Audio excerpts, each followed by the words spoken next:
modern physics. Welcome to the first lecture of it. And today it's all about photons and the wave particle duality. All of this with me, your captain. Hi Thamil, hi AK Plays, hi Nandita.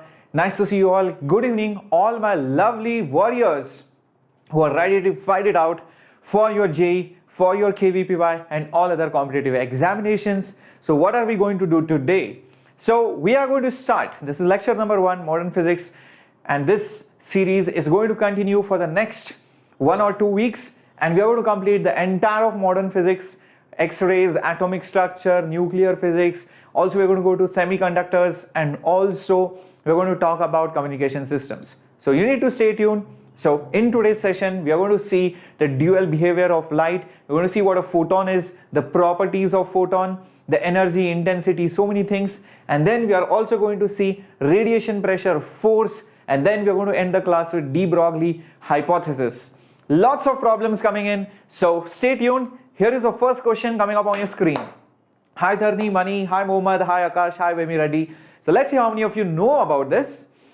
I'm so glad, Mohammad, you could now understand physics in your school. Hi Dakshin, welcome aboard. Good evening, all my lovely warriors. Hi Nandakumar, Vanakkam, everyone. Let's see if you can get this. The matter waves is associated with matter. You might have heard about it. In case you do not know, don't worry. By the end of the class, you will learn it. Okay. So, yes, Rajat, if you join 11th standard course now, and you join it using my coupon code and make sure you perform well, yes, you will be enrolling yourself into my 12th standard batch. And if you are already in 11th, then there is a good chance you will be in my batch if you do well. All right. So, Venkat, nobody knows when BITSAT 2022 is. Nobody knows, frankly speaking. So let's wait for it. Okay, what do you think about this? Thank you, Vemi Reddy. Is it when it is stationary, or is it when it is in motion with the velocity of light only, or when it is in motion with any velocity, or none of the above? Some of you are saying A, some of you are saying B. Well, the correct answer to this question is actually C. And I don't think any of you got it out here, at least in the live class. But if you're watching it in the recorded way and you got C, you should give yourself a pat on your back. Very good. And we are going to talk about matter waves towards the end of the class. What exactly is a matter wave and why is it associated with mass or with matter only when it is moving? We're going to talk about all of this. So stay tuned. And we're also going to talk about the dual behavior. You might have heard about maybe somebody complaining about somebody else that you have a dual personality.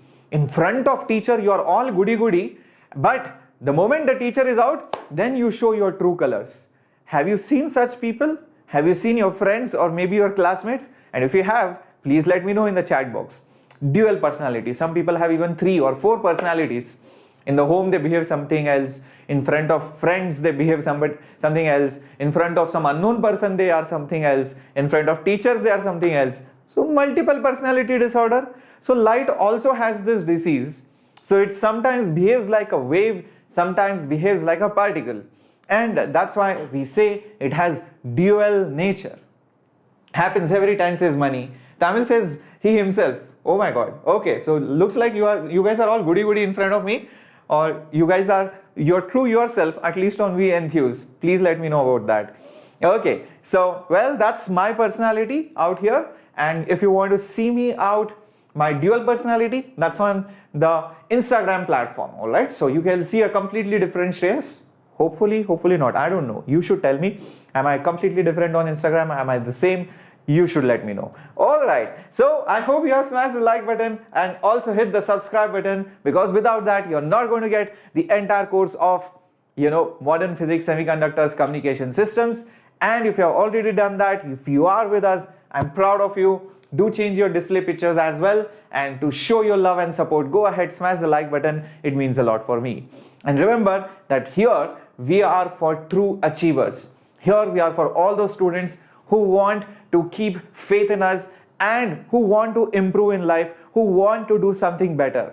And there were 1,500 students who had that faith and they got themselves qualified for IIT last year from Vedantu alone. And not just that, in JEE Mains there were thousands of results many students who got above 99 percentile, many students who got above 90 percentile, and these are all your dear senior Vedans. This year it's your turn, and if you have not yet enrolled into Vedantu, and if you are just watching YouTube lectures, I would suggest you to try out the Vedantu platform, because you get trial courses, you have the crash courses, you can try out the pro subscription, and for those of you who are in 12th standard, who are going to give the JEE this year, you have the lovely 90 session JEE crash course in English medium for all of you. So go ahead, check out the link which is there in the description box. Use my coupon code, so anything goes wrong, you can definitely get in touch with me. Hello Movie Telugu, hi Urnev, Vivek Sagar, very good Mohammad Rafi, thank you, high five acha. Hi Khushgara, can we study physics only theory without calculus? That is no, strict no. Hi Blessy Joseph, calculus and physics goes hand in hand, Khushgara, you cannot separate the two. Alright, hi Tharshan, nice to see you, and nice to see all your lovely pictures out there. I can see many of you have changed to the warrior logo. Yep, let's get going. Yes, Subhida, you can definitely attend. Now, let's talk more about light, photons. What is the meaning of dual personality? Let's understand that a little bit. There are certain behaviors which are associated with particles, certain behaviors which are associated with waves. Example, just forget this torch and everything. Just imagine there is a wall, and let's say I have given you a drum full of tomatoes. You might have seen certain movies where they celebrate the Tomatino festival in Spain, where they throw tomatoes on each other just like we throw water balloons during Holi. Same way, imagine there is a basket full of tomatoes, and then I ask you, you have to shoot, you have to throw tomatoes in every possible direction. Alright, fair enough. Now there is a wall here. Obviously, if you are throwing tomatoes, if these dots represent the tomatoes, then these tomatoes are going to hit the wall. They are going to make the wall red. Yes, we are going to paint it red there, but there will be some tomatoes which will not hit the wall, and they will just go here. And if there is somebody standing here, or if there is a wall here, this wall will be painted red only on this side, but this part will be completely blank. Do you guys agree with that? Do you guys agree with that? Hi Raghav, hi Ramesh, hi Akash. Yes, Tatva is for practice and revision. Good evening, Emily. Same way, now think, okay, this is, by the way, this is called as the particle behavior. It would be weird if you're throwing the tomatoes, and if there is some random dude over here, and that guy gets a tomato splashed on his face. You're like, what the hell? I was just standing behind the wall. From where the hell did this tomato come from? So yes, if you're standing behind the wall, there should be no tomatoes flashing on the wall or your face. But if you consider it like a wave behavior, wave is something completely different from particle. If tomatoes behaved like wave, then they should bend around that barrier, around that corner, and they will spread.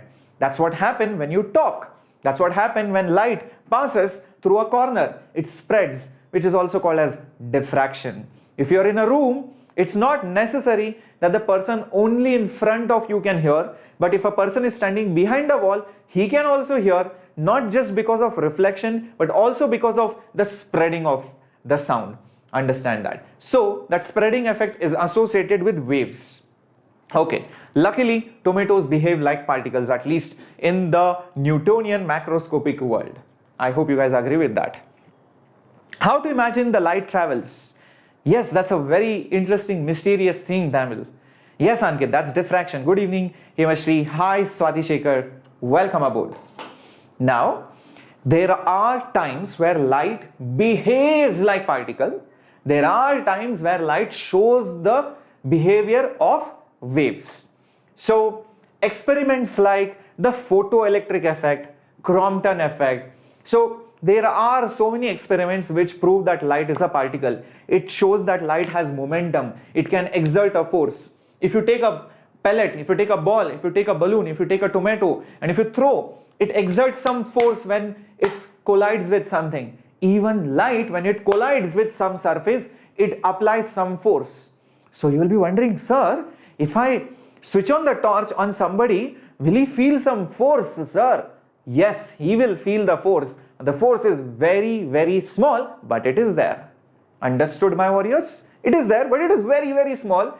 But that also proves that light has momentum, and momentum is there with particles, and that means, light has particle behavior. Light has particle behavior. Next, there are certain experiments which proves that light has basically wave-like characteristics. And the best one is the Young's double slit experiment, which you would have already studied in the light waves. Interference. Interference is a property only by waves. I cannot say, okay, this is Shreyas sir and this is Shimon sir. Shimon sir is here, Shreyas sir is here. Both the sirs come and they interfere, and then you get a hybrid combination, Shimon plus Shreyas. I don't know what you want to call it. That's not going to happen. If Shimon sir is running here and Shreyas sir is running here, and if we hit each other, we are going to collide like particles, we are going to exchange momentums, we are not going to interfere like constructively and destructively. Imagine Shimon sir, Shreyas sir interfering destructively, cancelling each other, push, vanish, gone. It will be crazy. Sabrish, let's take it offline. Today we are concentrating on modern physics. Concentrate on the class. Don't deviate. So that's the wave nature, and light shows that properties as well. So what did we learn? Light shows both the characteristics. When light is traveling, all right, and there are certain things like, there is a corner, there is a slit, it bends, it spreads, it interferes, it shows wave-like characteristics. When it hits the surface, when it collides, then it shows particle-like characteristics. So like photoelectric effect and all of that. So it has dual personality depending on which experiment, which effect, or what phenomena we are talking about. Is that understood, my warriors? Is that understood, my warriors? Perfecto. So, but we are not sure light has wave or particle nature. No, Tamil, light has both. It's not like we don't know. We know when light will show wave-like, when light will show particle-like. For things like interference, for things like, bending, diffraction, Young's double slit experiment, there it will show wave characteristics. But when light falls on a photographic plate, when light falls on a surface, when light falls on a metallic surface and there is electrons coming out, photoelectric effect that is, then light will show particle nature. I hope that is understood. Okay, perfecto. So you might be then wondering, sir, what the hell is this photon now? Okay, I understood light has dual nature. So what the hell is this photon? Photon is the particle behavior of light. Particle behavior. Remember, I just told you when light falls on surface, it imparts certain kind of momentum. So it's the particle of light. Then you will be like, sir, how does photon look like? What is its color? What is your answer? The answer is nobody knows the shape of the photon. You cannot say the photon is blue in color. I can just probably show some diagrams. Photon is like a sphere and all of that. It's there in the books. But don't think that photon is spherical or it has some blue or yellow or red color. No, you can sense photons when it falls on the retina of your eye, and depending on the wavelength, you will sense different colors. You will sense different colors. And please understand, each photon could be different from the other photon, because yellow photon, orange photon, red photon, infrared, they are all different photons. I hope you guys get it. Also remember one thing, photons do not go like this. Many people think, sir, photons will go like this. Photon has dual behavior, sir. It has particle nature also and wave nature also. That's how the photon moves. That is wrong. That's not how a photon travels. Photons travel in straight lines. Alright. Having said that, photon is also a carrier of energy. Remember, any wave carries energy from point A to point B. So photon carries energy, but in the form of packets, small packets. Okay, I'll give an example. See, what does a wave do? A wave transports energy from one point to other, correct? Okay. So when you have a spring and you're creating certain waves, you're creating some pulses, crests and troughs. So those waves are going on that string. Energy is getting transported from the source to the destination. When you turn on the torch, light, laser, whatever, light energy goes from the torch, the fireplace, whatever, to the destination or to the surroundings. How will the energy go? Will it go continuously? No. It goes in small packets of energy. That packet of energy is the photon. So photon carries the energy and it is the particle behavior or nature of light. I hope this is clear. It's not exactly a subatomic particle. You cannot classify it as a subatomic particle. Okay? Don't say that. Okay? It's not there in an atom or something. Okay? Good. Is it imaginary? No, it is not imaginary. It is a real thing. It's just that nobody can see the photon, because photon itself is light. How can you see light's particle? It's not possible. You can sense that, but you cannot see what it is made of. That's crazy, right? To think of it. Think about it. Whatever you see is because of photons, but you cannot see the photons itself, like what is it made up of. That's crazy if you think about it a little bit deep. Okay, so you turn on the flashlight. Good evening, Raghav. And yes, you turn on the light and you can see the packets of energy coming out. And these packets of energy are going to travel at the speed of light in vacuum. And now this is very interesting. Listen in. Imagine I am on a photon, let's say P1, and there is another photon P2. Remember, all the photons will travel at 3 into 10 to the power 8 meters per second, which is the speed of light.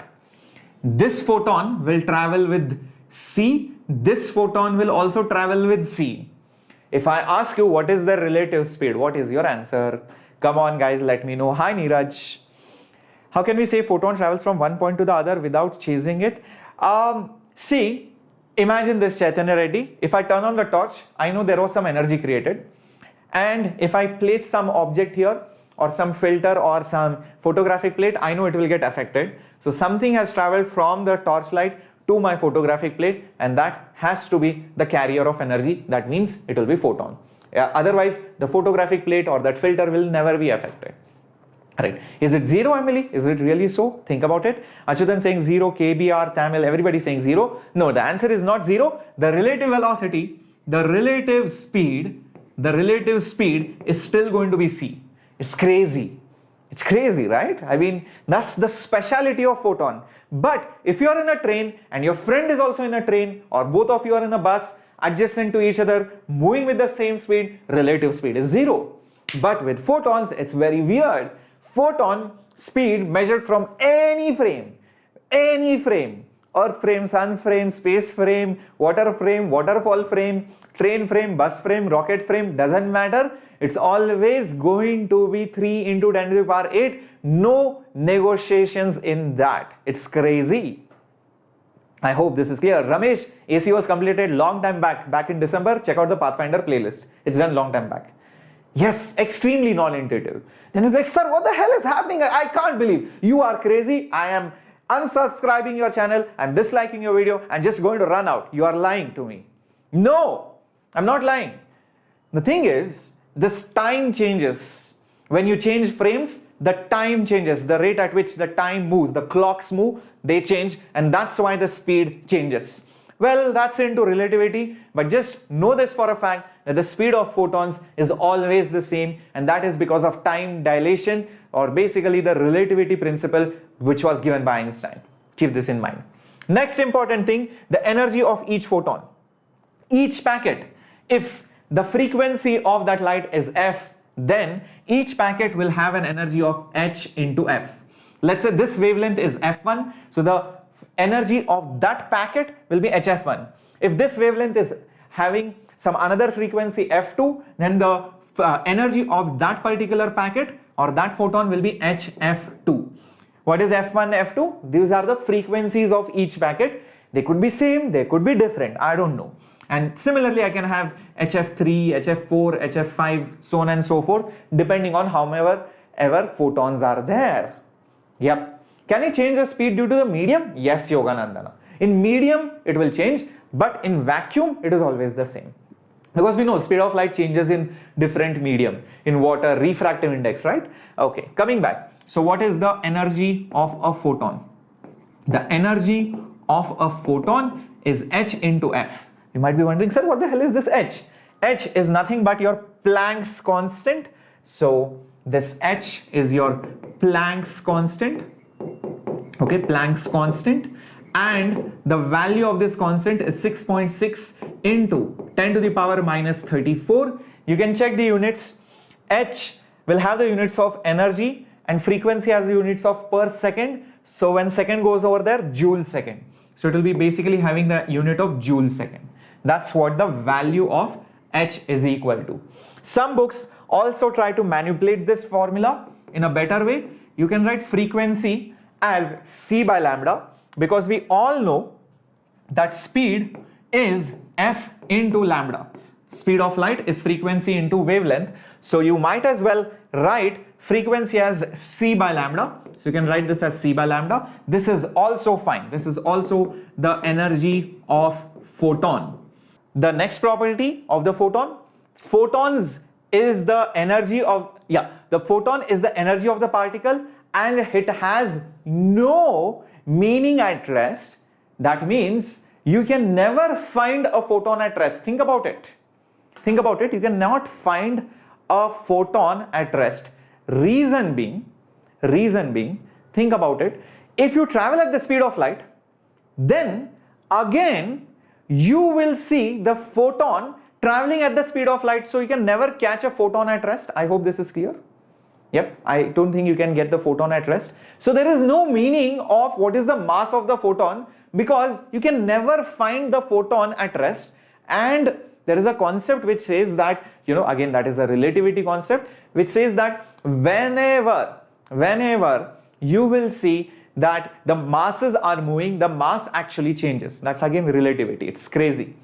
If there is some mass and it starts moving, the mass changes in a relative frame. So, the rest mass of photon is assumed to be 0. That's something which you should know. Very, very important, because you can never find a photon at rest. Keep this in mind. Next thing, if you try to apply some electric field or magnetic fields, then remember the photon will not get deflected because of it. Photons are neutral. They do not have plus charge. They do not have minus charge. They are neutral things and they will not be affected by any kind of fields. Next thing that you should know is that the photon, because it is a particle behavior, that means it should carry some momentum, and the momentum of the photon is given by h divided by lambda. Very, very important relationship. This is crazy because on one slide you have photon does not have mass. That means the mass of the photon, rest mass, is 0. But I am saying the momentum of the photon is h by lambda. Many students think that the momentum of a photon is mass of the photon into its speed. We know the speed is basically c, so m naught into c. And then they do some weird math and they find out the mass of the photon. That is completely wrong. You cannot use this formula. This formula for momentum is valid only for those particles which have mass. You can use momentum is mass into velocity only when the particle has mass. But when the particle itself does not have mass, but it still possesses momentum, then the momentum is given by this formula. Are you guys getting it? Very, very important. This formula is not applicable.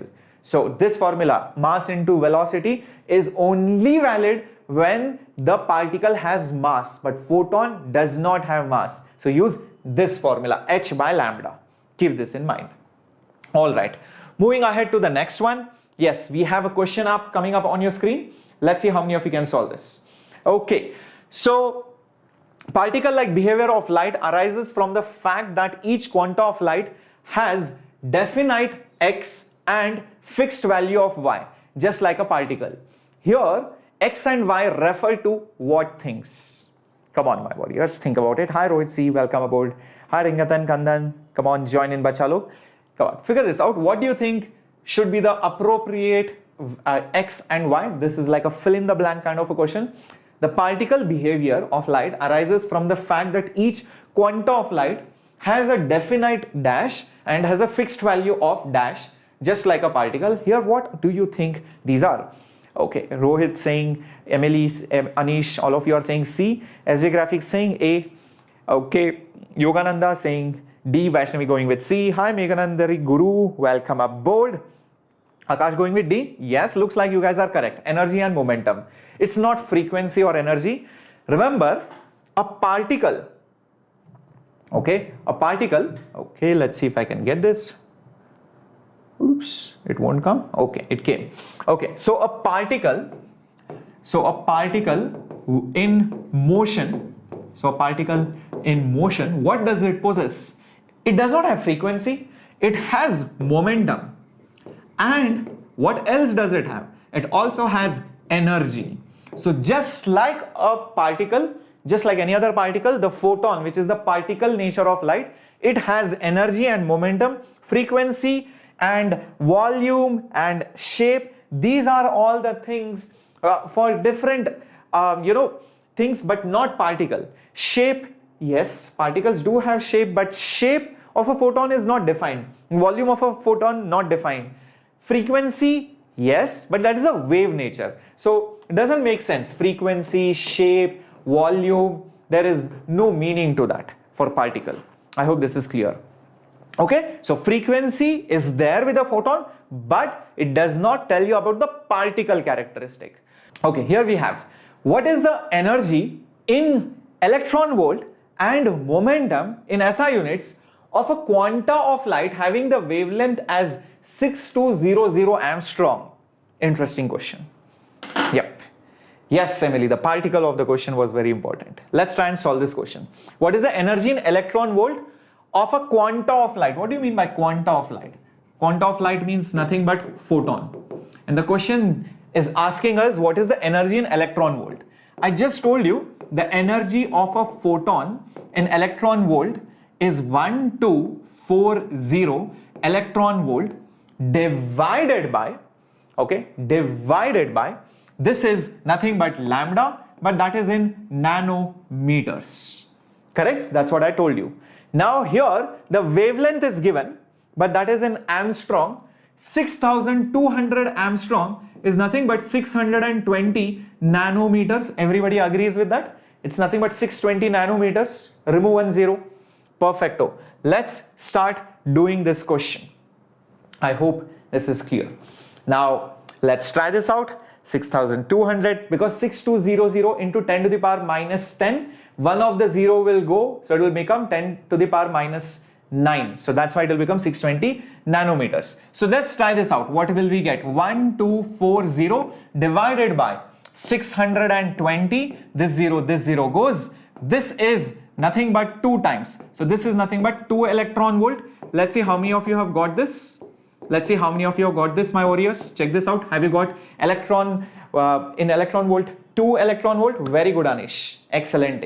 Next, moving ahead to the next part of the question. What's the momentum?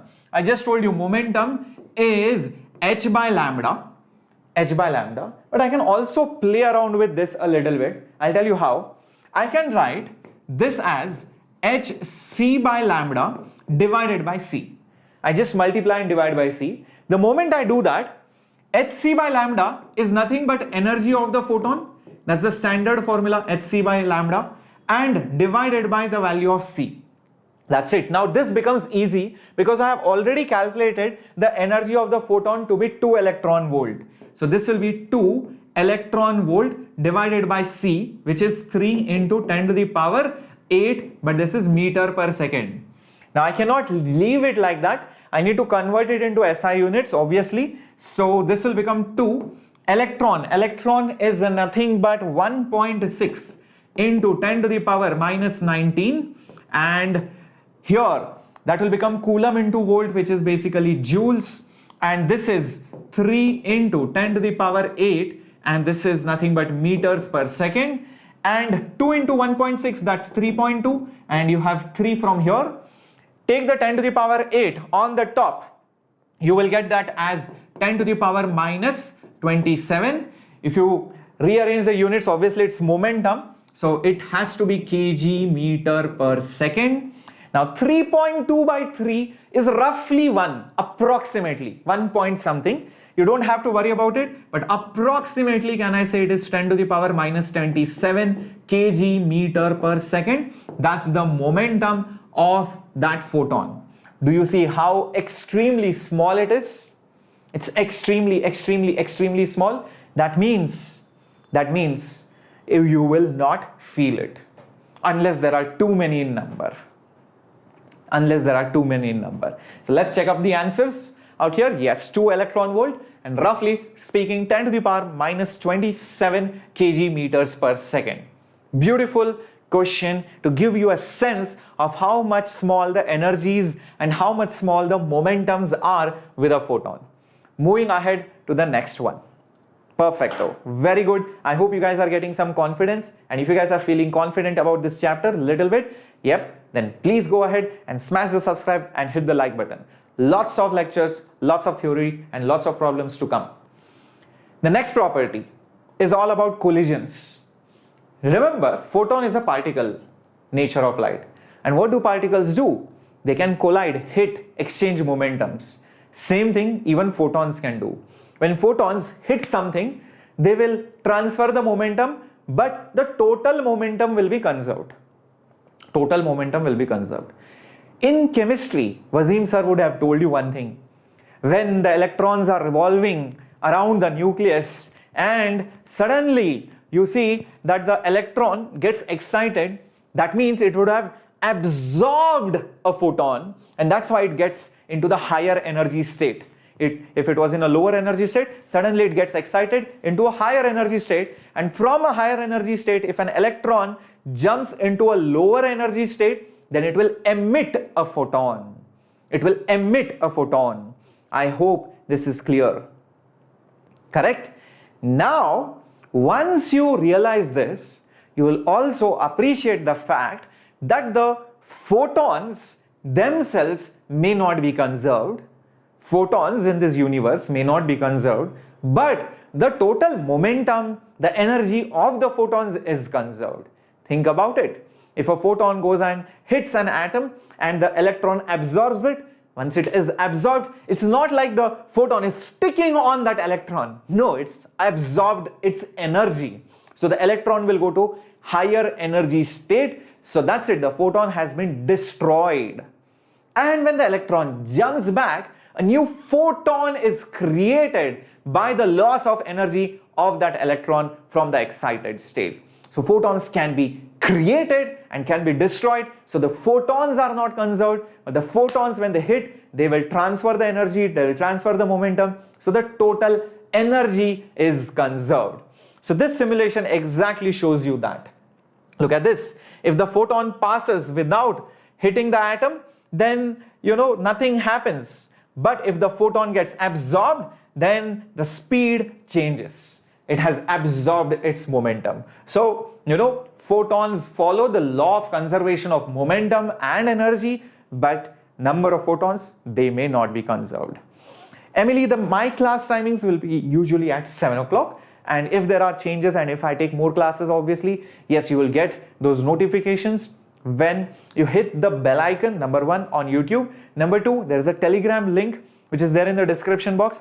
Join the Telegram group. We update the schedules. I tell you about what's my upcoming plans, etc., PDF, solutions, everything on the Telegram channel. Okay, here we go to the next question. A free neutron explodes into a low energy electron and a high speed proton along with a gamma photon of frequency 3 into 10 to the power 19 Hertz. Estimate the speed of the proton. Let's see. Hi Rohit Pampama. Okay, I hope Pampana. Okay, now I got your name correct. So let's try this question out. What's happening in this question? You have a free neutron. A free neutron means that it is at rest. It is at rest. What happens to that neutron? This is before. It explodes into a low energy electron. So maybe there is a small electron. Obviously it is coming out. It has very low energy. Very low momentum. Everything is less. And a very high speed proton. So let's say there is a proton coming out of it. And this proton has very high speed. Let's say I call it as V. In fact, we have to find the speed of the proton. We do not know that. And it also emits a gamma photon. Gamma photon means it's a photon in the range of gamma rays frequency. Yes, Rupa Sharma, this is. We are going to study photons properties, collisions, radiation pressure, and also the dual nature, that's the de Broglie hypothesis and the problems on that as well. So, think carefully and tell me, where would the gamma photon go? If electron is coming like this, proton is coming like this, where do you think the gamma photon, which is the particle behavior of light, move? Remember, the total momentum should be conserved. The neutron was at rest. These particles have come out of the neutron. It's like a bomb exploding, and you have learned this back in 11th grade, that when a bomb explodes, if one particle goes there, other particle goes there, other particle goes there, the total momentum of the system is conserved, and because it was at rest, it remains zero. I hope this is clear. Hi Abhishek. So, since initial momentum of the neutron is zero, therefore I can say that the total momentum after the explosion should also be equal to zero. Now, out of all these three particles, the electron has negligible velocity, negligible mass. Obviously, electron has very small mass, so it has negligible momentum. So it's as good as not there. Now, since the momentum of the electron is negligible, I can say that to conserve the momentum, if proton goes here, it has to be that the gamma photon has to travel in this direction, opposite to the proton. Do you guys agree with this? Did you understand the trick in this problem? The gamma photon has to travel opposite to the proton roughly. I hope this is clear. How a neutron can explode, that is none of our concern. Abhishek, what we are trying to understand is, the energy momentum conservation techniques. It may explode maybe because some other neutron collided with it, or maybe that neutron itself was unstable for some reason. We do not know that. That's not our concern. We are thinking, okay, it exploded. You are a scientist and you have to think, okay, if the gamma photon of this much frequency is detected, how will you calculate the speed of the proton? That's the method that you need to figure out. Later on, you can worry why that neutron exploded and all of that. So let's try this out. Hence, I will say that the momentum of the photon should be equal to the momentum of the proton. And what is the formula for momentum of photon? It is nothing but h by lambda. H by lambda is the momentum, and for proton, you can see it is m into v. This is a very, very good equation. Reason is, it's same momentum on LHS and RHS, but the formula that you are using is different. For light, it is h by lambda, but for proton, it is m into v. So it might look very easy for you, that there is so much of science and physics behind this. It's so cool. Okay, let's try this out. H by lambda, we have to find v. Therefore, v will be equal to, you can see that from here, v will be equal to h by lambda into m. I hope this is understood, everyone. Okay, so let's try this out. What do we do? V is equal to h by lambda, and h is 6.6 into 10 to the power minus 34 divided by, oh, I do not know lambda. I know the frequency. Wait a minute, I know what to do. If I know the frequency, I can find the wavelength, because c is equal to f lambda. Therefore, lambda will be c, which is 3 into 10 to the power 8 divided by frequency, which is 3 into 10 to the power 19. So this will become 3 cancels. 19 goes on the top. 19 minus 8, that's 11. But it will be 10 to the power minus 11 meters. So that's the value of lambda. Substitute the value of lambda over here. Let's see what do you get, because lambda has to be substituted. So 10 to the power minus 11 into mass. Mass of what? The proton. What is the proton's mass? Roughly it is 10 to the power minus 27 kg. You should remember this standard value. In case you do not know that, I'm putting it up over here. So the mass of a proton is of the order of 10 to the power minus 27 kg. You should know that. Electron is 10 to the power minus 31 kg. Keep these values in mind. Let's solve this. What do we get? 6.6 into 10 to the power minus 34. 11 and 27, that's 38. So plus 38. So this will become 6.6 into 10 to the power 4 meters per second. That's a huge velocity. You can see that. Huge velocity, 6.6 into 10 to the power 4. Very good. I hope this is clear. Rupa Sharma, the reason why the formulas are different is because the particle of photon is not having mass. So you cannot write mass into velocity for a photon. But photon is found to have momentum, and via experiments you get these formulas as h by lambda. I hope this is clear. Got it? Is that okay? So Rupa, I hope you understand photon does not have mass. That's why you cannot use mass into C. M into C, if you write it, gone. Because what is the mass? I don't know. Hello Akshita K, join in bacha. Alright, moving ahead to the next one. And this should be 6.6 into 10 to the power 4, guys. Yep. Moving ahead to the next one. A splendid question from H.C. Verma. Show that it is not possible for a photon to be completely absorbed by a free electron. Crazy. Proof. Okay. You'll be like, sir, proofs are not asked. Why the hell are you doing it? You will understand how to apply momentum and energy equations. Lot of students always think that we should solve only objective question because JEE is objective. We should not solve subjective. That is wrong. If you guys are thinking that way, you guys are not preparing for JEE. That's wrong. Okay. So let's try this out. Beautiful question. You will be like mind blown by this. What the question means. Show that it is not possible for a photon to be absorbed by a free electron. We'll try to prove the otherwise and see maybe something goes wrong, and then we'll be like, okay, yeah, whatever you say is correct.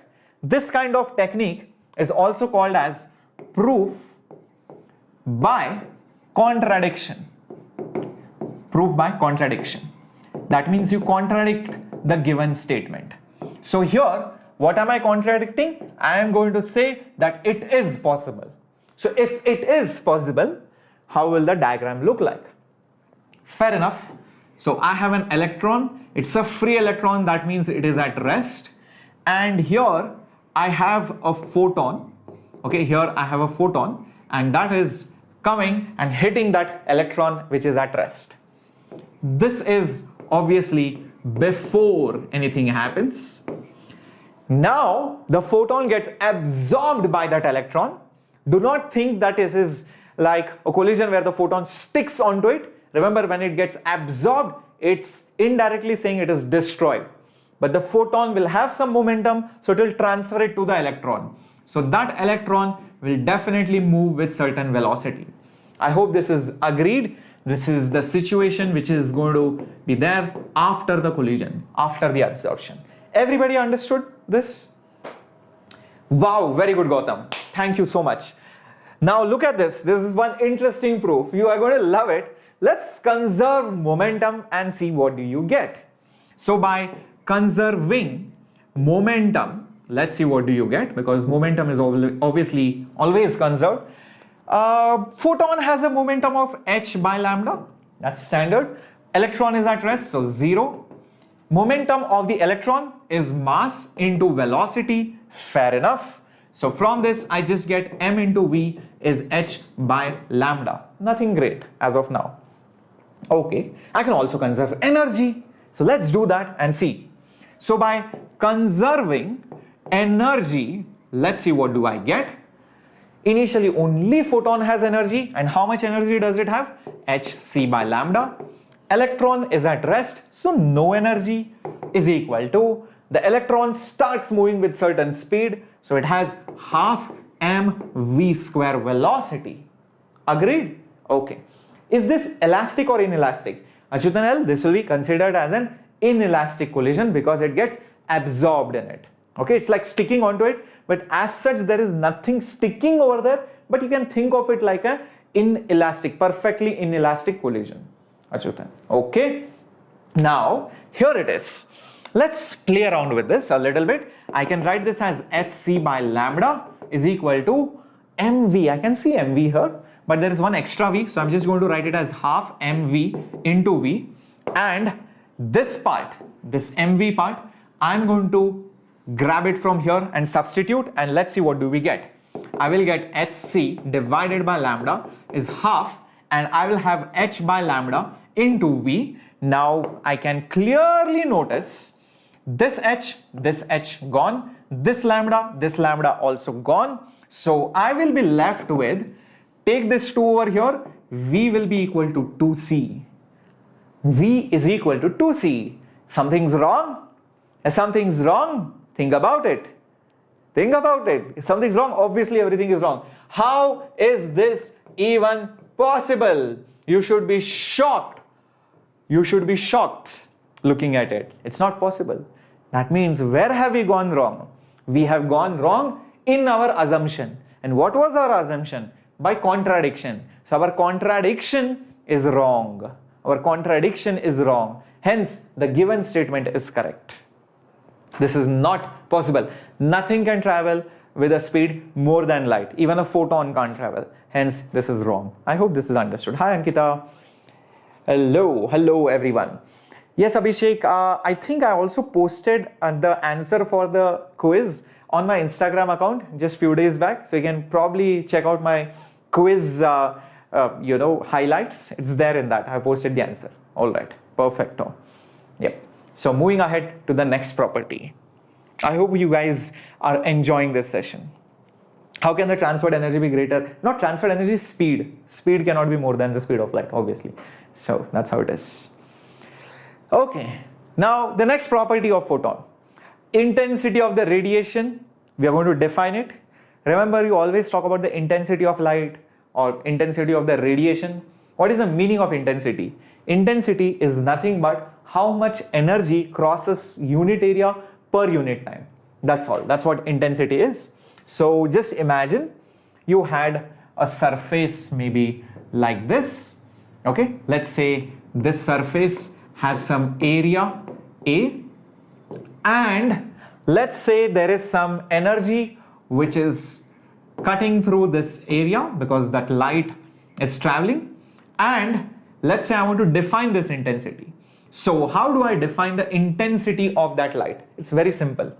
The intensity by definition is energy per unit time per unit area, but this is the total energy of the light. So I'm just going to write this as the total energy upon the time upon the area. That's it. This is the formula of intensity. If you are thinking about the units, well, you can see this is joules, second, and area. Joules per second is watt. So watt per meter square. That's the unit of intensity. As a unit of intensity. Perfecto. Next, going ahead, the number of photons which come out of any light, or the number of photons falling on any surface, the number of photons that are striking anything. How do you find that per unit time? So that's a very easy thing. See, for that, what you need to do. Okay, think of it this way. If each photon has this much amount of energy when it is traveling, EPHOTON. Okay, so that's the energy of each photon.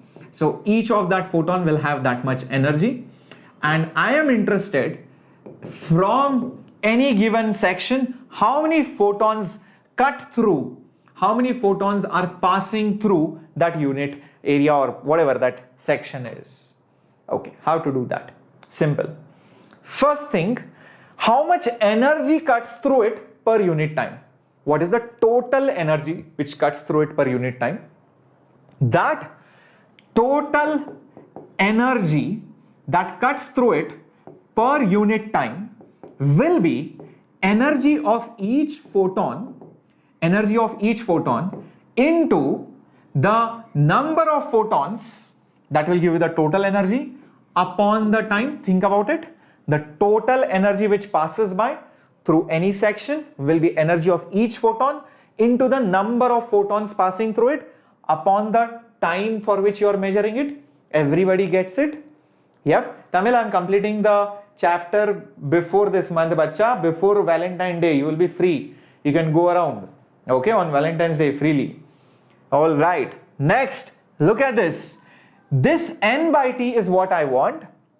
This n by t is nothing but, I can call it as small n. This is the number of photons per unit time. I can call this or define this as the number of photons that are there per unit time. And what is this thing over here? Energy upon time. That is nothing but your power. Power is nothing but energy per unit time, total energy per unit time. So from this, can you not see that power is nothing but energy of a photon into small n? Very important formula. You can use this whenever you want. Very, very important. I hope this is clear. Okay, everybody clear about this? Everybody clear about this? Understood? Clear? Okay. Guys, is power and intensity related somehow? Is power and intensity related somehow? Think about it. I think it is related. If you notice over here, you would have figured it out by now. How is power and intensity related? Intensity is nothing but energy per unit time. What is energy per unit time? Very good. Excellent. Sir, can you tell me what is that capital N? The capital N stands for the total number. This one over here is the total number of photons. It is not per unit second. It is the total number of photons. 1, 2, 3, 4. You count how many millions of photons were there. Per unit time, that is small n. Number of photons cutting through per unit time is small n. You might have seen even in magnetism we used to use capital N and small n. Capital N was for total turns. Small n was for turns per unit length and stuff like that. I hope that is fine. Okay, so very, very important slide which relates intensity, energy, number of photons. What and all things you should remember? Intensity is power by area, watts per meter square. Second thing, power is nothing but the energy of one photon into number of photons per unit time. As simple as that. Okay, perfecto. Let's solve a question based on this. Let's see if we can get this. Okay, very interesting question. Very good, Achutan. Looks like you got it. Okay, so what do we have? A monochromatic light of wavelength this much is produced by helium neon laser. Okay, the emitted power is 9 milliwatt. The number of photons arriving per second on an average at a target initiated by this beam is how much? Okay, I just gave you one formula that the power of any beam or basically light is nothing but energy of a photon into n. This n is the number of photons falling per unit time. Number of photons arriving per unit second. This is what n is. And this is what you have to find. Okay, let's see what and all we know. Do I know the power of light? Yes, milliwatt. Watt is the unit of power. Perfect. Do I know the energy of the photon? Well, not so much. But from this, I can figure it out. I hope you can see that. And what's the energy of a photon? It is hc by lambda. So this into n. So therefore, n will be equal to power of the light multiplied by lambda divided by hc. So let's start substituting the values and see what do we get. Power is 9 milli, so 9 into 10 to the power minus 3 into lambda. Lambda is 667 millimeters. Okay, I hope I'm correct. Yes, 667 millimeters, so that's 10 to the power minus 3. Okay, divided by, okay, and h and c. H is nothing but 6.6 into 10 to the power minus 34 into c. C is nothing but 3 into 10 to the power 8. Alrighty. Now, looking at these numbers, you should be able to figure out what should be the correct answer. Come on, guys. Some of the options automatically get eliminated. Use my method of forgetting the powers of 10. Then you will realize that 6.6 and 66.6 over here. Like, sir, there is 6.6 here, there is 667 here. Well, you can always do that conversion. It's not that difficult.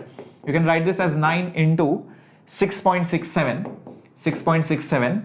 When you shift 2 decimals, you need to add 2 powers of 10. So 10 to the power minus 3, 10 to the power minus 3, 10 to the power minus 6, and these 2 decimals from here, so 10 to the power minus 4. So into 10 to the power minus 4 upon 6.6 into this 3 into 10 to the power minus 34, 10 to the power 8. So that's going to be 10 to the power minus 26. So 10 to the power minus 26. Fair enough.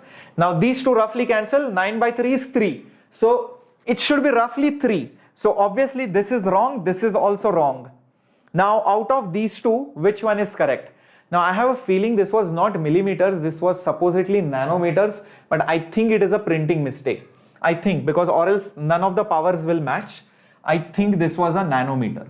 Okay, I think this was supposed to be nanometer, else nothing will match. So if it is a nanometer, then what will happen? I'll have to rearrange everything again. So this will be also 10 to the power minus 9, I believe.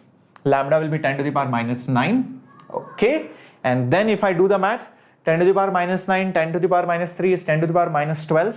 And from here 2 zeros, so 10 to the power minus 10. So this is what it will look like. So this will be roughly 3 into 10 to the power. Just check it out. I think you should get 10 to the power 16, I believe. Just check this out, 10 to the power 16. Yep, I hope this is clear. Just check this out. Yep, just check this out. Are you getting it as 3 into 10 to the power 16? Yep, the answer is C, guys. The answer is C. So I think that correction in this slide is that this was supposed to be in nanometers. All right, everything else is fine. Okay, understood how to solve this question? Perfecto. It's just a matter of, playing with the values. Everything else is obvious. Okay, moving on to the next question. Radiation pressure. Let's talk about it. See, I have also mentioned about radiation pressure briefly in electromagnetic waves. Have you seen my class on EM waves? If you have not, please watch it. Okay, because let me tell you guys, very important thing. Okay, just 1 second. Let's see if I can go to that page right now. Okay, so there it is. Let me just push it on my big screen right over here. On this channel, we Enthuse. Just go over here and go to playlist. Go to playlist and oops, where did we go? Yep. There we go, KVPY, Pathfinder. Yes, you have to go to Pathfinder. Do you see physics? Just click on physics. And there you will see the physics Pathfinder playlist. Here I have completed the entire physics syllabus. We are nearing the end. By Valentine's Day, the syllabus will be over, bacha log. So you can see right from electrostatics, there you go. Everything, ray optics, EM waves, light waves, everything is done. Okay, so you can watch all these classes in case you have missed any of these classes. Same thing for 11th also. It's called as the Nurture series. So I hope it's clear where you can find all of these classes. Okay, moving ahead. Okay, cool. Now come back. Okay, join this lecture back. Now don't get lost into the previous classes. Okay, so what is radiation pressure? Radiation pressure means when light travels and it falls on a surface, basically the particles of light, which is photons, which themselves have momentum, that momentum will be transferred to the surface. So because that momentum is transferred to the surface, that surface will experience some force. Agreed? So when light falls on a surface, that surface will experience some force. Now that force which is experienced per unit area is called as the pressure due to the radiation. Hence that name, radiation pressure. As simple as that.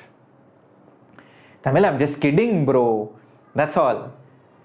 So just kidding da. Chill. Okay. So that you will remember that day. And you will be like, okay, after this day I have to sit and study. Nothing more. Okay, Tamil? Okay, let's solve this kind of question. What is the pressure exerted by photons which are falling on a surface? Let's say it is absorbing in nature. That's all. Hi, Jat Sandeep. So the photons which are traveling, they will have certain momentum, and after absorption, they have no momentum. So what is the momentum of the photons? Let's find that out. So momentum of a photon, I will need that. Then from this, I will find the total momentum. I'll just find the total momentum of the photons. Okay, and after that I will use the fact that the change in momentum per unit time is nothing but the force, and force per unit area is pressure. So after that I'll just find force, because force is nothing but the change in momentum, okay, momentum per unit time, so upon the time. And once I find this, I can also find the radiation pressure. So the radiation pressure will be the force which is acting per unit area. So let's try to substitute all the values and see what do we get. Energy of the photon is hf. Momentum of the photon is h by lambda, which is also hc by lambda by c, which is energy of the photon divided by c, right? Energy of the photon divided by c, and total momentum will be n into energy of each photon by c, or rather n into momentum of each photon. So it will be nothing but energy of each photon divided by c. Perfect. Now let's substitute it here and see what do we get. The change in the momentum from final and initial is that itself, because final was 0, initial was that. So n into energy of the photon divided by c divided by time, which is n into energy of the photon divided by c into t. Fair enough? I hope this is clear. Thank you, Anish. Okay, force by area. Because I want to find radiation pressure, force divided by area. So it will be n into energy of the photon divided by c into t divided by area. Now, out of all these things, some terms are very, very obvious, or something resembles something. Look back, go back to the previous slides, and then you'll realize. Look at this over here. The energy total divided by time divided by area. Look at this. Energy per unit time per unit area is nothing but called as intensity. Now if you look at the numerator over here, n into energy of the photon is the total energy, and divided by time divided by area, that totally gives you nothing but intensity. So basically this part over here, this much part over here is nothing but intensity, guys. This is nothing but intensity of that light, and hence I will get that the radiation pressure, as nothing but just intensity of light divided by c. This is a very, very important formula. Radiation pressure is intensity by c. Very good. Now, if you know pressure, you can also find force. In case some question asks you or demands that you have to find the force, that's not at all a difficult task, because force is pressure into area. So hence the value of the force will be this value, which is I by c into the area itself. So if at all force is asked, you know what to do. Just multiply pressure into area. That's it. As simple as that. So keep these values into mind. IA by C or I by C, one and the same thing. It's very easy to remember. Pressure is I by C. Pressure is I by C. Keep these formulas, these values, these variables in mind. If it is force, just multiply pressure into area. But this is only for absorbing surface. What if it was reflecting? If it was reflecting, then whatever falls will come back. So the changes in the momentum, when you find the change, understand this will be twice. You have done this in 11th standard. If a mass is moving like this and it turns back, then the change in momentum is 2 mv, not mv. Hence, whatever formula you got, you will just multiply it by 2. So pressure will be 2I by C and force will be 2IA by C. That's it. There is no other change. Hi Darshan, good evening, bacha. Yes, Nikita, my classes will be enough for JEE Mains. Yep, it will be. In fact, JEE Advanced also, and for BitSat also, and for KVPY also. Okay, Nikita, got it? Fair enough. So keep these things in mind. So the number 2 comes because it is reflecting in nature. Moving to some question coming up on your screen. Here it is. A parallel beam of light is incident normally on a plane surface, absorbing 40% of the light and reflecting the rest. If the incident beam carries 60 watt power, the force exerted by it on the surface is how much? This is interesting. Hi Nishchay Sudarya. All right. See, light is falling on a surface. Okay, light is falling on a surface, but not all of it is getting absorbed. That's the problem. So let's say this is some material. Okay, some of it is getting absorbed, but some of it is also getting reflected. Some of it is also getting reflected. That's very interesting. It only absorbs 40%, remaining 60% is basically reflected. 60% is reflected, and I can say 40% is absorbed. So the question is, what is the net force exerted by it on the surface? Let's try this out. Very easy. I'll tell you what to do. Find the force only because of the absorbed light, find the force because of the reflected light, and just add the two forces. If the light which is falling gets absorbed, it will apply some force. The light which is falling gets reflected, then also it will apply some force. Calculate these two values separately and add them up, or just find the expression and then substitute the values. So let's find this out. So the total force on that surface or that object will be equal to the force due to absorption plus the force due to reflection. That's what it is. Now, due to absorption, what is the value of the force? I just gave it to you.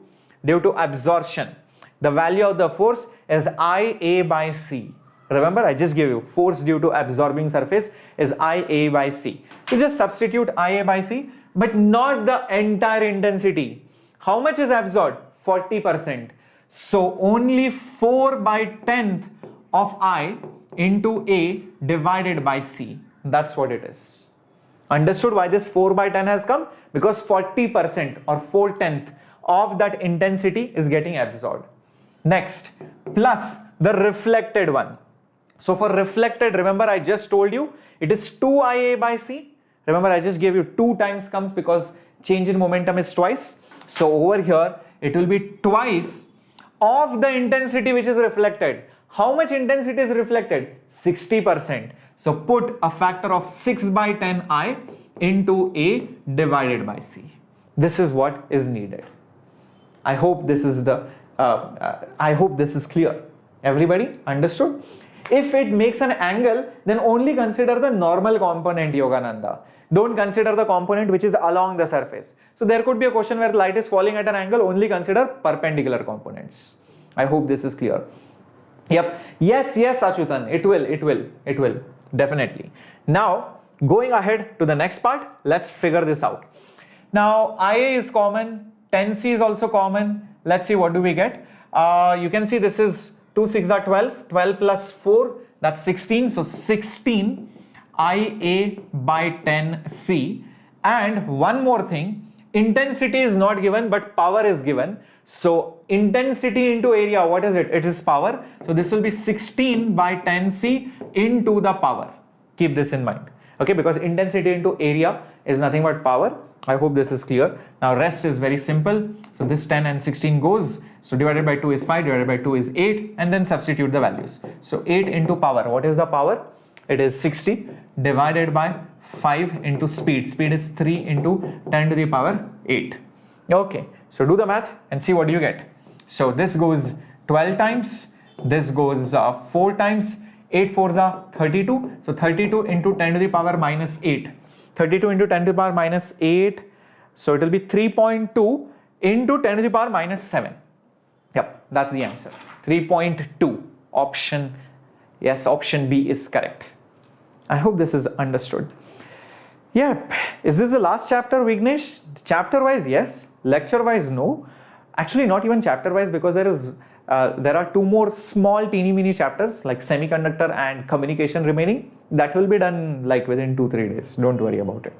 But we have to do this chapter: photoelectric effect, X-rays, atomic structure, and nuclear physics. So 4-5 sessions are there, but guaranteed 20 marks just coming out of the next 2 weeks, which I'm going to teach you. Entire modern physics, semiconductor, and communication systems.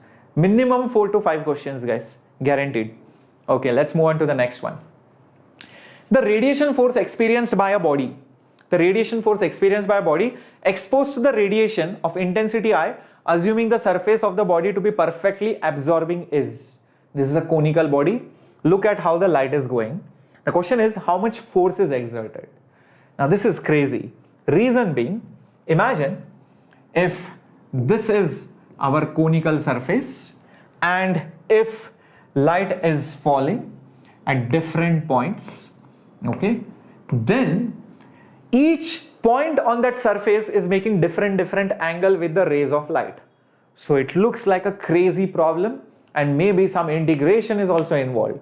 I don't know. Each point on the surface, it's not perpendicular, that's the problem. Each point on the surface is at an angle with the rays of light. Half of the cone is not even getting struck by that light.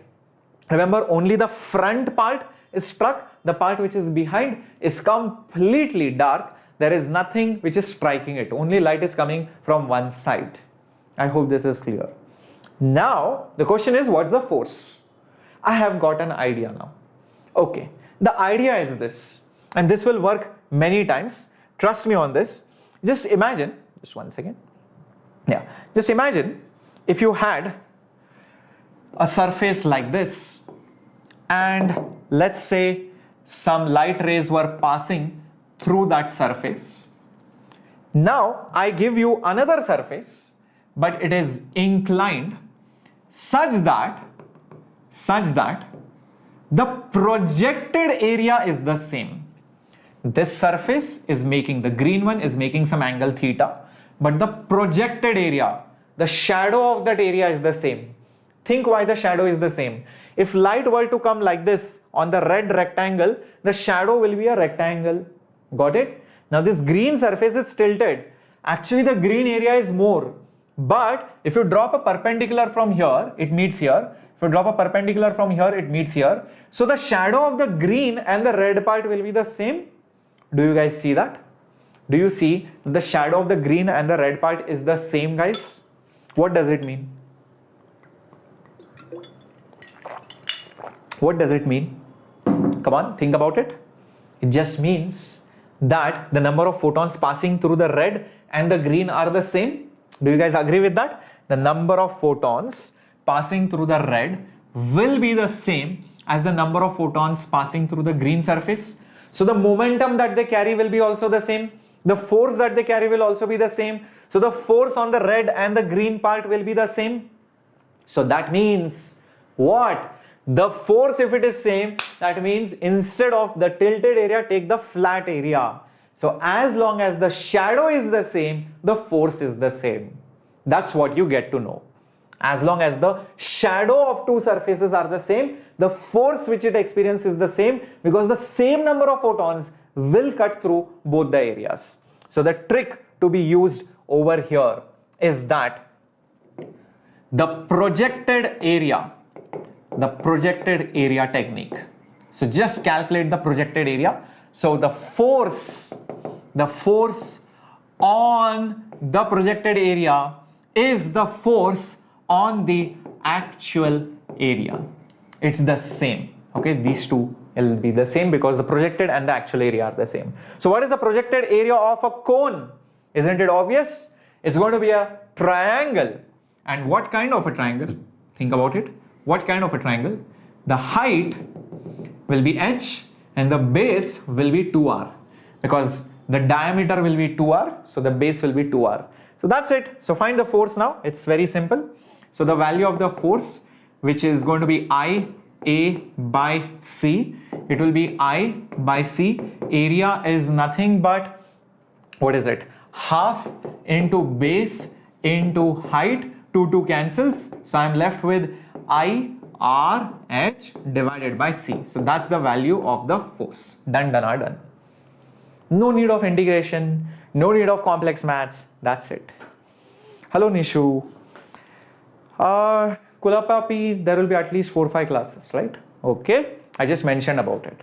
So moving ahead, yep, IHR by C. Last part of this chapter, that's de Broglie hypothesis. And he's the most famous de Broglie, who told that just like light has dual behavior, even particles have dual behavior. That was crazy. Just like light shows dual personality, does not mean, particles don't have. Even particles have dual nature. A normal particle, this remote, an atom, an electron, a proton, even a proton has dual personality. It's just that in our day-to-day activities, we perceive objects like particles, but in the microscopic level, in quantum physics, these particles do show and do exhibit their wave characteristics. But these waves are not electromagnetic waves. They are not electromagnetic waves. They are called as matter waves. What are they called? Matter waves. So, matter wave is nothing but the wave characteristic of a particle. It's nothing but the wave characteristic of the particle. So that's what I'm going to write over here. So matter wave. Okay, it is associated with any particle which has mass, but it should be in motion. So a mass in motion has something called as the matter wave. It is not your regular EM wave. You do not see it.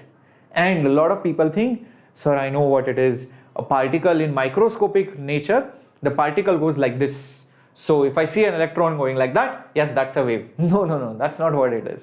It's something else. You cannot see it, you cannot feel it, but it is there. There are experiments to prove that also. And you can find out the wavelength, and that wavelength is very, very easy. I'll just give you the formula. Now, this is very important. Only masses in motion can create a matter wave. There are lots of theories behind it, like, let's say there is a mass or particle at rest, then it does not affect anything in your vicinity, the space and time fabric, or whatever the universe is built upon, the building blocks. Even when there is nothing, there is something. That's the space-time. That remains unaffected.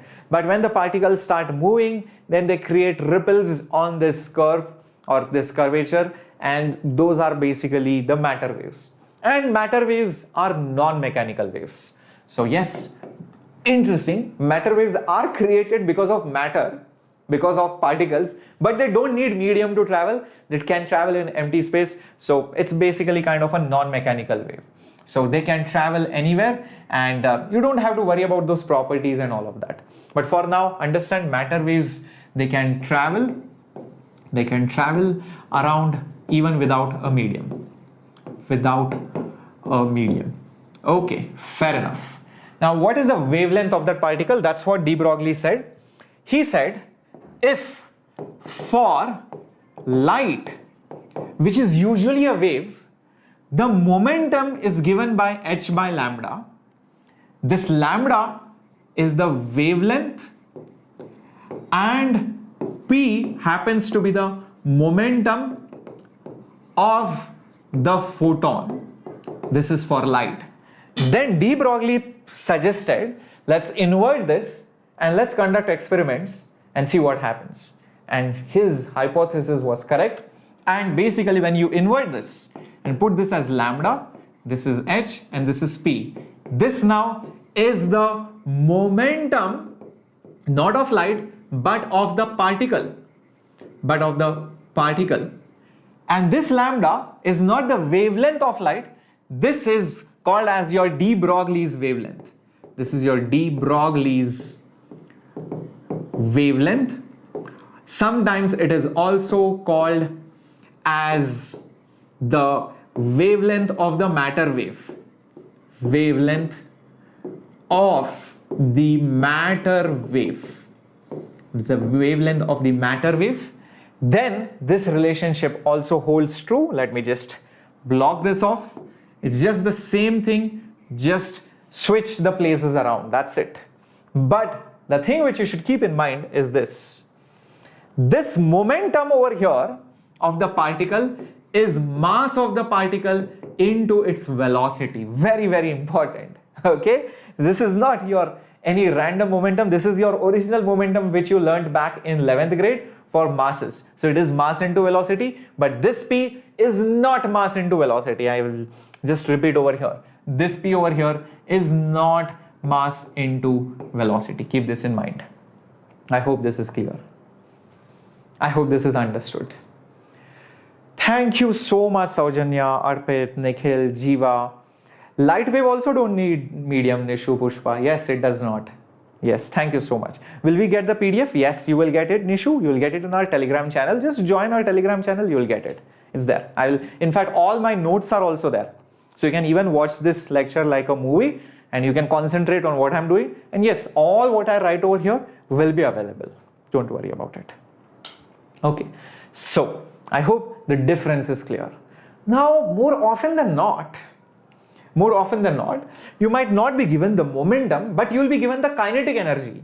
And if you are given the kinetic energy, don't worry about it. You can just find the momentum using the kinetic energy. And how do you do that? Simple.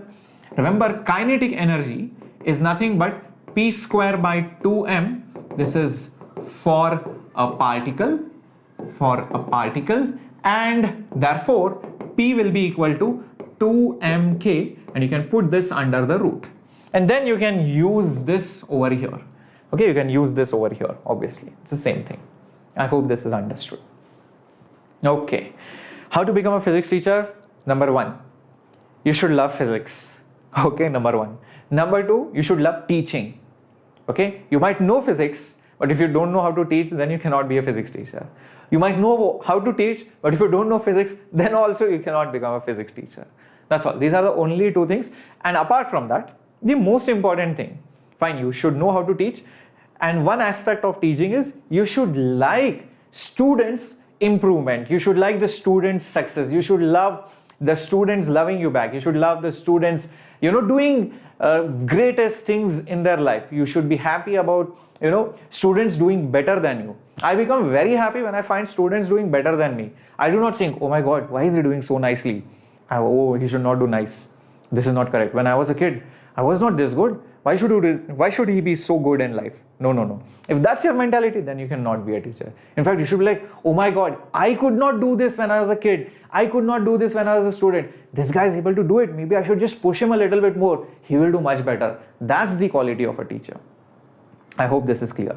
All right, let's move on to some questions. Yep, all these things are again given in the printed form. And here it is. The de Broglie wavelength of a particle having kinetic energy E is lambda.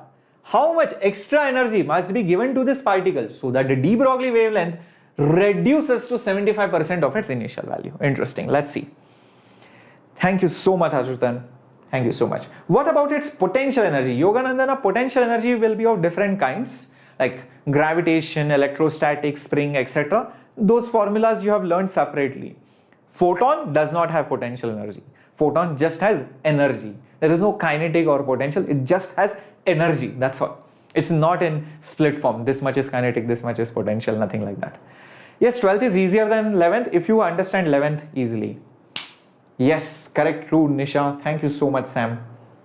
Okay, thank you so much, Arpit. All right, let's see how many of you can get this. Some of you are already saying certain answers, some of you are saying C and all of that. Let's figure this out. Okay, the de Broglie wavelength for energy E is lambda.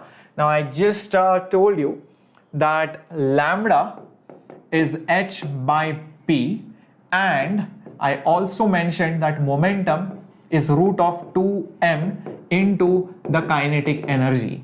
In this case, the energy, kinetic energy is E, so 2me, that's what momentum is. So substituting that value over here, lambda will be h by root of 2me. But next time, the wavelength is different. So for lambda 1, the energy will be also different. It will be root of 2me1. So how much extra energy is needed so that the de Broglie wavelength loses 75 or loses to 75%. Now if you take the ratio of this, you will get the answer.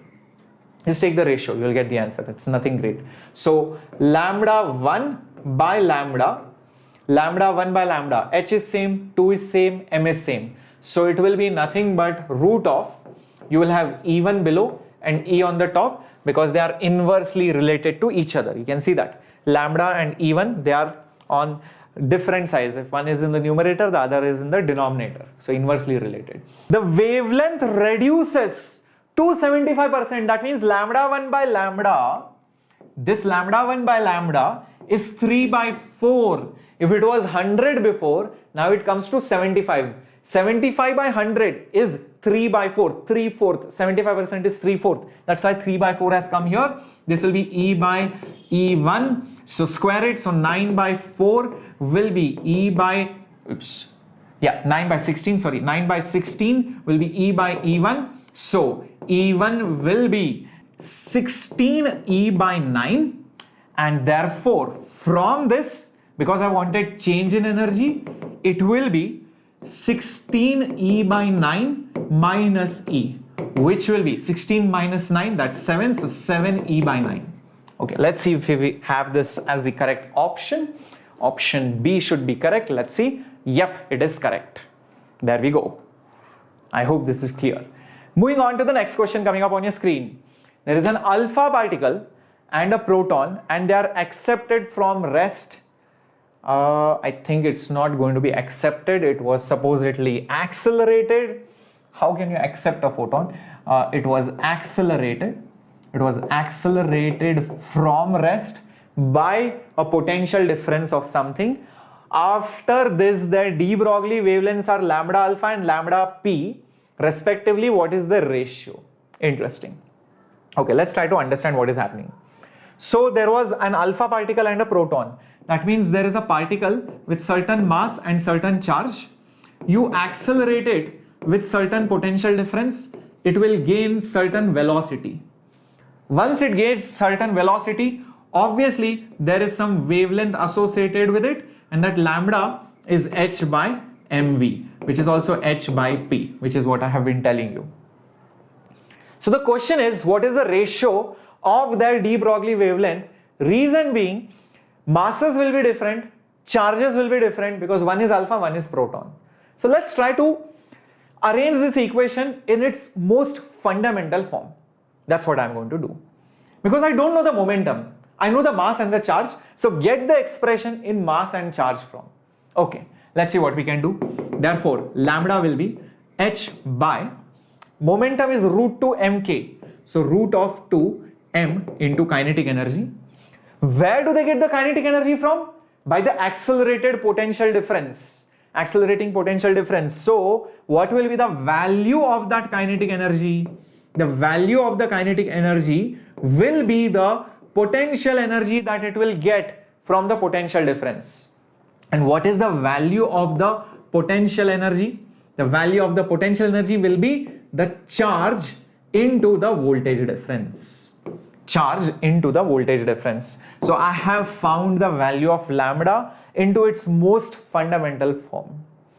Now, what do we do? What do we do? Next, I need to find out the ratio. So just divide it. That's all. So lambda of p upon lambda of alpha will be equal to, observe this, h is same, 2 is same, delta v is same because the potential difference is same. What is different? Mass and charge. That's it. Do you see that, my warriors? Only mass and charge is different. Do you see that? Perfect. Let's do this. So this will be, but it is inversely related. So this will be mass of alpha upon mass of proton, and this will be charge of alpha upon charge of proton. Nothing else will come. What is the mass of alpha upon mass of proton? If proton's mass is 1 atomic mass unit, alpha particle 2 protons, 2 neutrons, so 4. So it will be 4. Charge wise, proton has plus charge and alpha particle has plus 2 charge. So charge wise, this is 2. So this is nothing but 2 root 2. Now root 2 is nothing but 1.414. So this will be roughly 14 to the 28. So roughly 2.8. So 2.8 is there right over here. Got it? Perfect. That's the answer to this question. Moving on to the next one, coming up on your screen now. Here it is. All right, no problem, Krishna. This is the last question coming up. A proton has a kinetic energy E, which happens to be equal to that of a photon.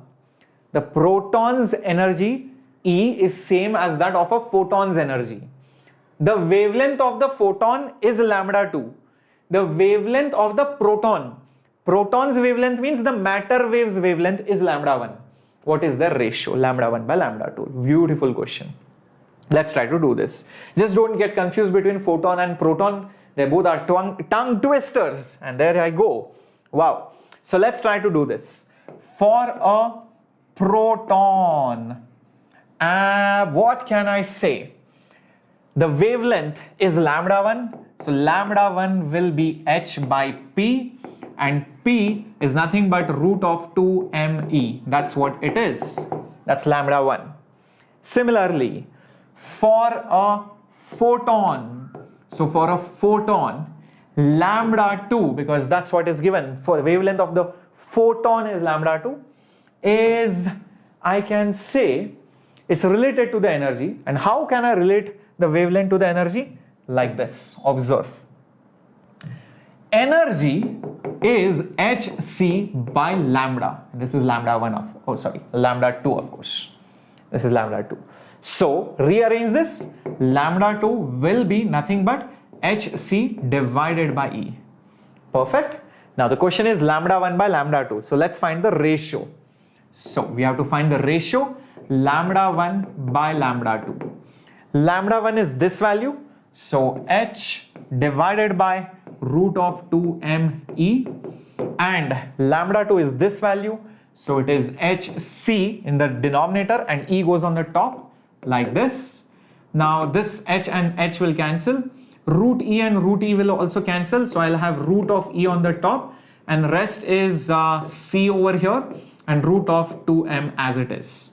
So can I see these things are constants? So this is constant into e to the power plus half. So that's the value of lambda 1 by lambda 2. So that is proportional to e to the power half. And e to the power half is the option B, I suppose. Yep, Abhishek, it is. Perfecto. So what was the challenge over here? The challenge was to use different formulas. That's what this chapter is all about. Using different formulas for momentum and for wavelength. So that's it. Okay. So when I use for a proton, it is h by p, but p is the mass into velocity kind of momentum. But for a photon, that momentum is just there. Particle's mass is not defined for a photon. Keep this in mind. That's what you have learned, and you will get the entire PDF in our Telegram channel. Join it. It's there in the description box below. And these are your homework questions. Please make sure you post the answers in the description box. This is your second homework question, and that's there on your screen. You can take screenshots, pause the video as well. This is your third homework question, and this is your fourth homework question. And all of this, you need to post it up in the comment section below. And you can find a lot of courses for you guys, be it for CBSE, be it for NDA, be it for JEE preparation, for KVPY preparation. It's all there in the description box. I can just show it to you right over here. And also the students who have completed the homework last time. All right, let's just go back. And if I go to home or maybe the videos tab, there we go. So last lecture, what did I do? Yep, this was modern physics. Yep, I did ray optics. You can see that ray optics. There you go. And we had some students. Okay, Vaishal had a joke. Raghav, I replied to you. I don't know anything. Is it fine for NCERT exams? Yes, definitely, bacha log. And I definitely have to give you guys a heart. So please post the answers out here. And don't leave it blank. It looks bad. So make sure you post the answers in the description box over there. And also, yes, do not forget to smash the like button. And if you are down here on the description box, you'll also see the JEE crash course link. Click on this, select your target exam. You can choose NDA, JEE, CBSE, NEET, whatever you want to crack. Click on it. You will see all the details will pop up. You can select the batch which you want to join. Again, the batches are in English. Let me remind you about that. You get test series, you get assignments, you get strategy and tip sessions, all by our experts, teachers who have a lot of knowledge and experience in coaching and also making sure that the students crack the examination. And you can give these tests and your free time, at your luxury. You can attend the classes at your free time, and you can watch the recorded classes, up to you.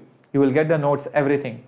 And this is for 10,000 rupees, but you get 10% extra off apart from the 50% off after you use my coupon code SHCC, 10% extra off. So just click on buy now. That's how you go about it.